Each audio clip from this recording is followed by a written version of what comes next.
Let's talk crypto with design. Hey designers, welcome back to yet another crypto update. And yes, you guessed it, the Sam Bankman-Fried definitely has us on our toes. Now, coming in at number 1 in crypto hot news topics today, SBF apologizes for FTX crypto Ponzi. Let's get into his tweets. So SBF tweeted, "I'm sorry, that's the biggest thing. I effed up and should have done better. I also should have been communicating more recently.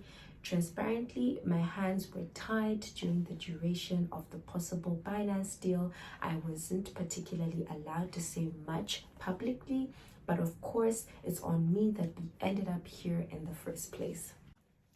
Here's an update of where things are. This is all about FTX International, the non-US exchange. FTX users are fine. Treat all these numbers as rough. They are approximations here. FTX International currently has a total market value of assets or collateral higher than client deposits move with prices. But that's different from liquidity for delivery. As you can tell from the stage of withdrawals, the liquidity varies widely from very to very little. The full story here is one I am still fleshing out every detail of, but as a very high level, I effed up twice. The first time, a poor internal labeling of bank-related accounts meant that I was substantially off on my sense of users margin. I thought it was way lower. Still on his tweets, he continued to say, "My sense before, leverage 0x, USD liquidity ready to deliver 24x average daily withdrawals, actual leverage 1.7x, liquidity 0.8x, Sunday's withdrawals." Because of course, when it rains, it pours. We saw roughly $5 billion of withdrawal on Sunday, the largest by a huge margin. And so I was off twice, which tells me a lot of things, both specifically and generally, that I was shit at. And a third time is not communicating enough. I should have said more. I'm sorry, I was slammed with things to do and didn't give updates to you at all. And so we are where we are, which sucks, and that's on me. I'm sorry. Hello, I'm Tony Hayward, President and CEO of BP. Our accidental drilling spill again in the Gulf is a tragedy that should have never happened. And to all those affected, I want to say, we are deeply sorry. We're sorry. We're sorry. We're sorry. Sorry. We're sorry. We're sorry. Sorry. We're sorry. I'm deeply sorry. Sorry.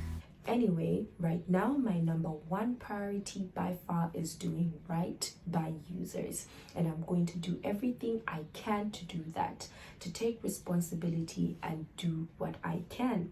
So right now we're spending the week doing everything we can to raise liquidity.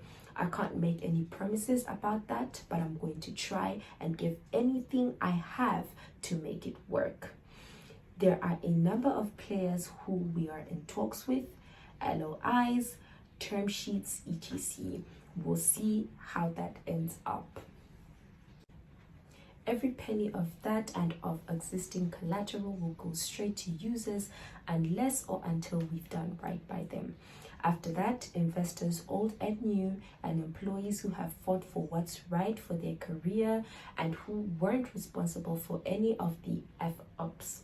Because at the end of the day, I was CEO, which means that I was responsible for making sure that things went well. I ultimately should have been on top of everything. I clearly failed in that. I'm sorry. So what does this mean going forward? I'm not sure. That depends on what happens over the next week, but here are some things I know. First, one way or another, Alameda Research is winding down trading. They aren't doing any of the weird things that I see on Twitter, and nothing large at all. And one way or another, soon they won't be trading on FTX anymore. Second, in any scenario in which FTX continues operating, its first priority will be radical transparency.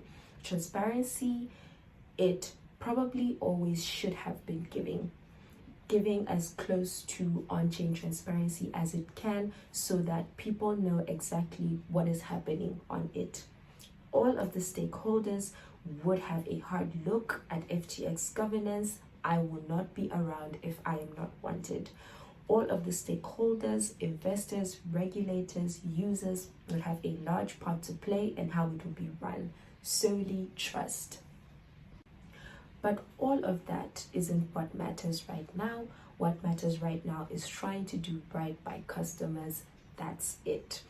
A few other assorted comments. This was about FTX International, FTX US. The US-based exchange that accepts Americans was not financially impacted by this S show. It's 100% liquid. Every user could fully withdraw. Modulo gas fees, etc. Updates are on its future coming. At some point, I might have more to say about a particular sparring partner, so to speak, but you know, glass houses. So for now, all I'll say is, well played, you won. Not advice of any kind in any way. I was not very careful with my words here and do not mean any of them in a technical or legal sense. I may well have not described things right, although I'm trying to be transparent. I am not a good dev and probably misdescribed something. And finally, I sincerely apologize. We'll keep sharing updates as we have them.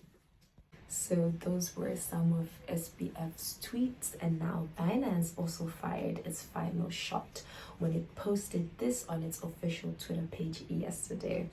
As a result of corporate due diligence, as well as latest news reports regarding mishandled customer funds and alleged US agency investigations, we have decided that we will not pursue the potential acquisition of FTX.com.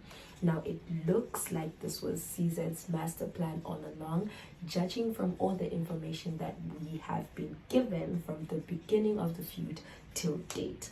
Now, which makes us wonder, does CZ's Merkle tree plan mean that he starts shooting at other centralized exchanges? Well, let's wait and see. Thank you so much for watching this video. Don't forget to like, subscribe. Until next time.